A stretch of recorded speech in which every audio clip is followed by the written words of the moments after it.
Hello, fellow Homo sapiens. Here is a Mason wasp. There are over 3,000 species in the subfamily, many of which are very hard to identify the species and genus level. So this is definitely going to be a challenge for the Lifers show.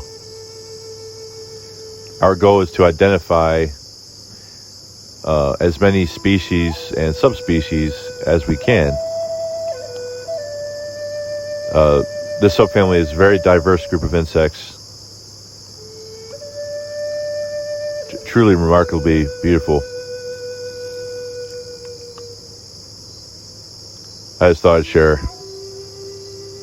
while we gear up for season 3 of Lifers. All right, see you next time.